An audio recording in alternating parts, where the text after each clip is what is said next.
Hello students, मैं विशाल गुप्ता आपका teacher. कैसे हो आप सब स्टूडेंट्स? इस वीडियो में मैं आपको सीए फाउंडेशन का जो हमारा पेपर है बिजनेस लॉज का, उसका जो सेकंड चैप्टर है the sale of goods act, उसका यूनिट नंबर 2 हम कंडीशंस एंड वारंटीज़ को करेंगे आज। तो इसमें सबसे पहले मैं डिस्कस करूंगा आपके साथ सेक्शन नंबर 11 में स्टिपुलेशन एज टू टाइम का मतलब क्या है। Unless a different intention appear from the terms of the contract, stipulation as time of payment are not deemed to be the essence of the contract of sale. Whether any other stipulation as to time is to essence of the contract or not expressed in the terms of contract. तो stipulation of time का मतलब कि time क्या लेना है वो depend करता है कि आपने केस में कॉन्ट्रैक्ट में लिखा हुआ है या नहीं लिखा हुआ है। ठीक है गाइस, तो चलिए आगे हम डिस्कस करते हैं कि इंट्रोडक्शन क्या है कंडीशंस एंड वारंटीज की। राइट गाइस, तो eight the time of selling of goods a seller usually make certain statements और representations with a view to induce the intending buyer to purchase the goods। ठीक है जी। Such representations are generally about the nature and quality of the good and about their fitness, ताकि मतलब कि वो goods ठीक हालत में हैं। When these statements or representations don't form a part of the contract, यदि वो फॉर्म नहीं है उस पार्ट का, मतलब उस कॉन्ट्रैक्ट ऑफ सेल का पार्ट नहीं है, नहीं बताया कि वो रिप्रेजेंटेशन कैसी है, दे आर नॉट रेलिवेंट, और वो रेलिवेंट नहीं है, and have no legal effect on the contract, और तो कॉन्ट्रैक्ट के पे कोई लीगल इफेक्ट नहीं आता। ठीक है जी। उसके बाद but when they are form of the part of the contract, यदि वो कॉन्ट्रैक्ट ऑफ सेल का पार्ट है and the buyer relies upon them, they are relevant and have legal effect on the contract of sale, और legal effect आएगा contract of sale पे।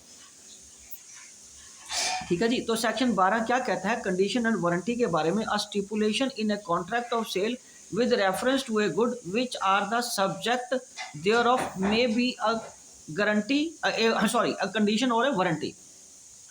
A condition is a stipulation essential to the main purpose of the contract, the breach of which gives rise to the right to treat contract as repudiated, कि उसको contract को ठीक करके दिया जाएगा। अब warranty is a stipulation, warranty एक stipulation collateral to the main purpose of the contract है, जिसमें the breach of which gives rise to claim for damages, जिसकी ब्रीच क्लेम्स के लिए उसको देने पड़ेंगे डैमेजेस के, but not to a right to reject the goods, पर वो गुड्स को रिजेक्ट नहीं कर सकता and treat the contract as repudiated. Right guys, okay. Whether a stipulation in a contract of sale is a condition और warranty depend upon each case on the construction of the contract. A stipulation may be a condition though called a warranty in the contract. ठीक है guys, चलिए अब हम आगे difference discuss करते हैं इसका कंडीशन और वारंटी का। कंडीशन क्या चीज़ होती है? कंडीशन होती है, condition is a stipulation essential to the main purpose of the contract and warranty is a stipulation collateral to the main purpose of the contract. ये तो इसका मीनिंग आ गया। उसके बाद risk in case of breach, अगला point है right in case of breach. Right, तो राइट क्या होगा? द कंडीशन में राइट होगा the aggrieved party can repudiate the contract और क्लेम द डैमेजेस। ठीक है जी। और both in case of breach of condition, की अगर कंडीशन पूरी नहीं होती तो। और वारंटी के केस में the aggrieved party can claim only damages in case of breach of warranty. और तीसरा क्या है? Conversion of stipulation, a breach of condition may be treated as breach of warranty. और वारंटी के केस में क्या है? A breach of warranty can not be treated as breach of condition. Right guys, चलिए तो अब हम डिस्कस करते हैं सेक्शन 13 के under when condition to be treated as warranty. When a contract of sale is subject to any condition to be fulfilled by the seller, the buyer may waive the condition और elect to treat the breach of the condition as a breach of warranty and not on the ground that treating the contract as repudiated। ठीक है guys, तो ये लिखा हुआ है। Okay okay जी। चलिए अब हम आगे डिस्कस करते हैं इसका second point. Where a contract of sale is not a severable and buyer has accepted the good as part thereof, the breach of any condition to be fulfilled by the seller can only be treated as a breach of warranty and not as a ground for rejecting the goods and treating the contract as repudiated। unless there is a term of the contract express or implied to that effect, subsection 2. और तीसरा, nothing in this section will affect the case of any condition warranty fulfillment of which is excused by law by reason of impossibility or otherwise. Right guys?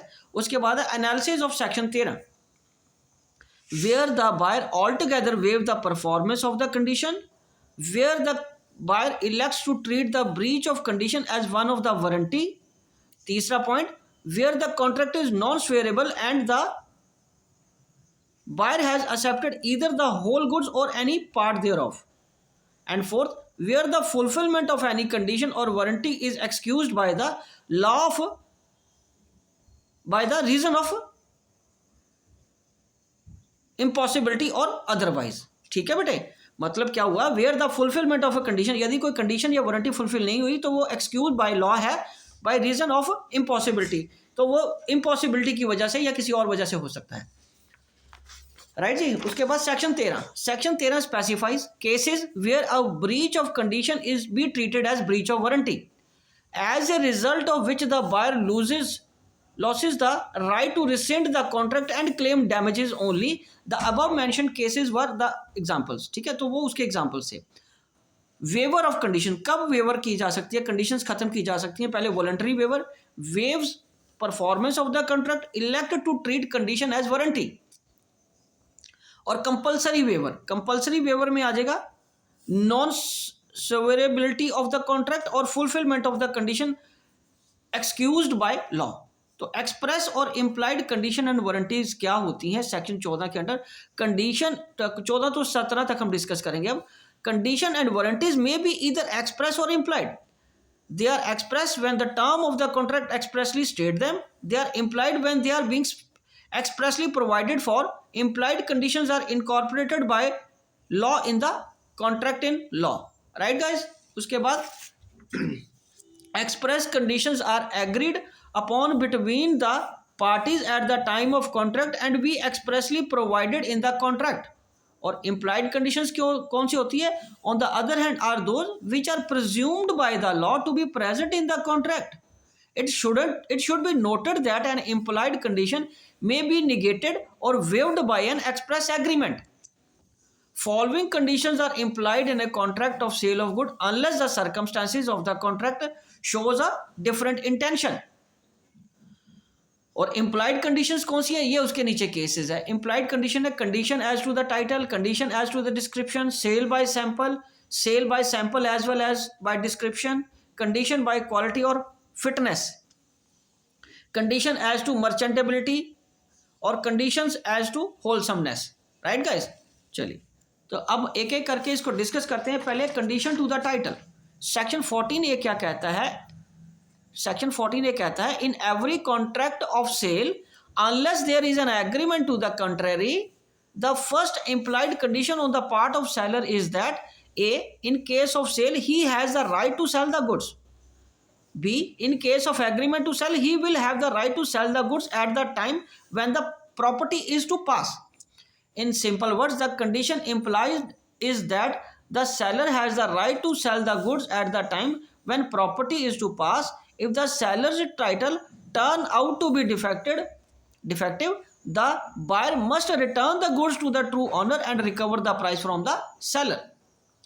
दूसरा, cell by description, जब आप उसको दिखा के describe करके cell करोगे section 15 के under, where there is a contract of sale of the goods by description there is an implied condition that the goods shall correspond with description, description के साथ मिलने चाहिए। This rule is based on the principle that if you contract to sell peas you can not compel the buyer to take the beans. The buyer is not bound to accept and pay the good which are not accordance with the description of the goods. ठीक है जी। चलिए अब हम आगे इसको discuss करते हैं। Thus it has to be determined whether the buyer has undertaken to purchase the goods by the description, that is whether the description was essential for identifying the goods where the buyer had agreed to purchase. If that is required and the goods tendered to don't correspond with the description, it would be breach of condition, entitling the buyer to reject the goods. It is condition which goes to the root of the contract, and breach of its entity entitles the buyer to reject the goods whether the buyer is able to inspect them or not. ठीक है जी. और act doesn't however define description, act में description को define नहीं किया हुआ, but where the sale और kind of which to which the goods belong has been specified.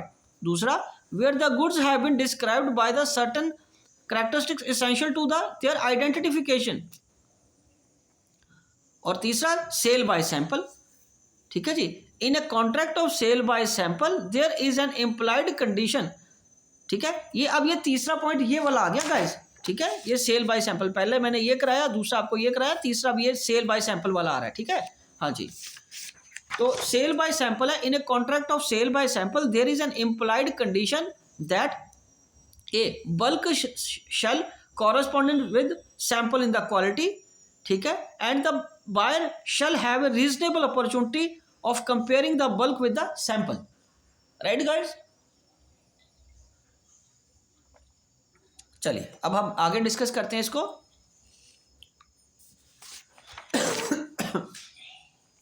इसका सी पॉइंट है the good shall be free from any defect. ठीक है जी. Rendering them अनमर्चेंटेबल which would not be apparent and reasonable examination of the sample. और fourth case है sale by sample as well as the description, where the goods are sold by the sample as well by description. The implied condition is that bulk of the goods supplied shall corresponded with both sample and description. In case of goods correspondence with the sample but don't tally with the description or vice versa or both, the buyer can repudiate the contract. Right. उसके बाद fifth point. तो fourth point ये हो गया sale by description, sample as well as. Fourth point ये हो गया. अब मैं ये फिफ्थ पॉइंट डिस्कस कर रहा हूं आपके साथ, कंडीशन टू द क्वालिटी और फिटनेस. ठीक है. Ordinarily, there is no implied condition as to the quality and fitness of the goods sold by any particular purpose. However, the condition as to the reasonable fitness of goods for a particular purpose may be implied if the buyer had made known to the seller the purpose of his purchase and relied upon the skill and judgment of the seller to select the best goods, and the seller has ordinarily been dealing in those goods. This implied condition will not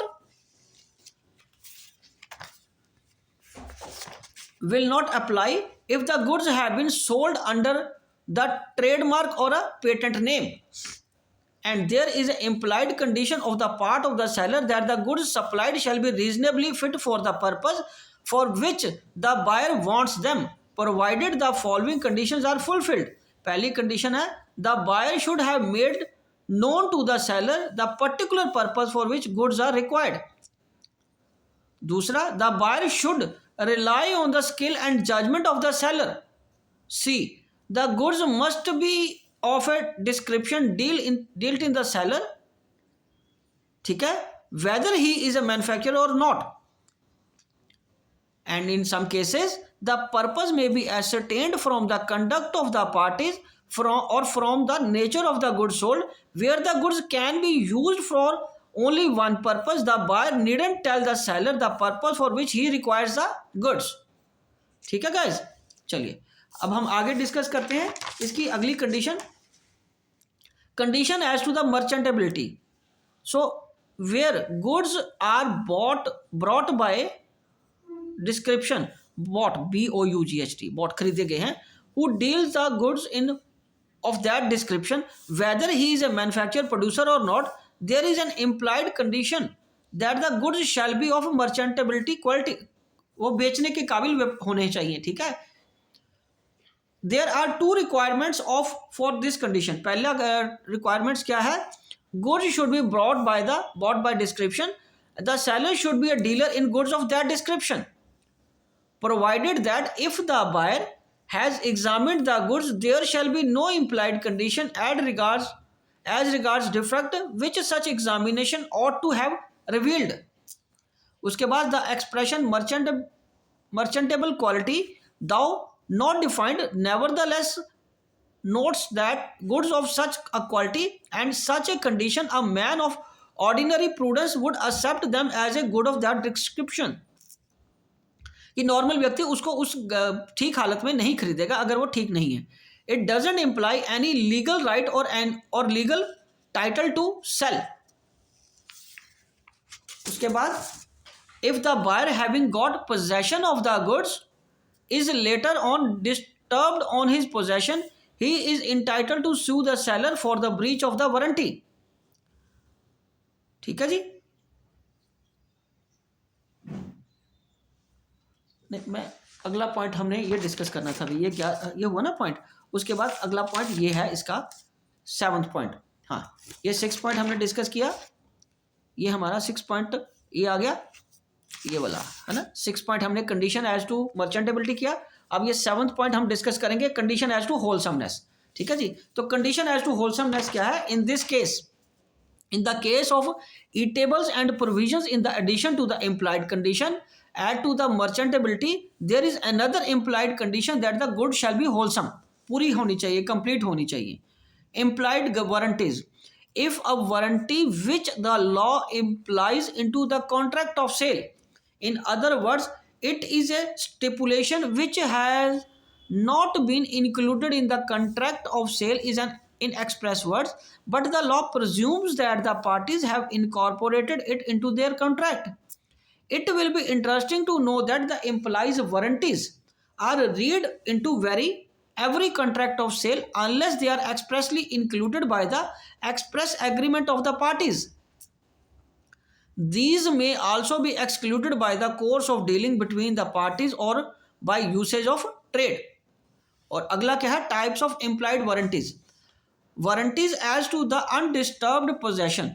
section 14b क्या है. An implied warranty that the buyer shall have enjoyed quiet possession of the goods, that is to say if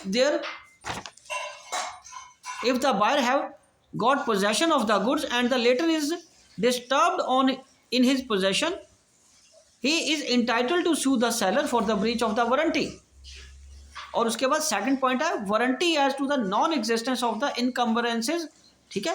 N implied warranty that the goods shall be free from any charge और encumbrance in favour of any third party not declared as known to be buyer before at the time of the contract is entered into. Warranty as to the quality or fitness by usage of trade, and implied warranty as to the quality and fitness for a particular purpose may be annexed or attached by the usage of trade. Regarding implied condition or warranty as to the quality or fitness or for any particular purpose of goods supplied, the rule is let the buyer beware that is seller is under no duty to reveal unflattering truth about the sold goods, but the rule has certain exceptions. इस rule के कुछ exceptions भी हैं. वो क्या है एक एक करके हम पढ़ते हैं अब. ठीक है. ओके. तो अब 4th पॉइंट है disclosure of dangerous nature of goods. उसको डेंजरस नेचर ऑफ गुड्स है उसको आपको बताना पड़ेगा. When the goods are dangerous in nature and the buyer is ignorant of this danger, the seller must warn the buyer of the probable danger. If there is a breach of warranty the seller may be liable in damages. ठीक है जी. तो ये हमारा हो गया topic. Warranty का भी complete, condition भी हो गया और वारंटी भी हो गया. अब हम बात करेंगे कैवेट एम्प्टर. ये मैं पहले भी डिस्कस कर चुका हूं आपके साथ.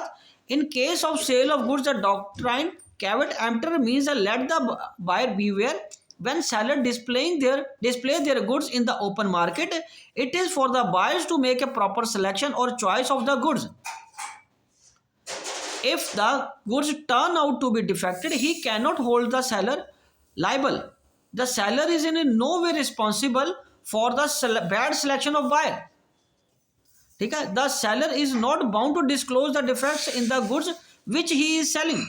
It is a duty of the buyer to satisfy himself before buying the goods that the goods will serve the purpose for which they are being bought.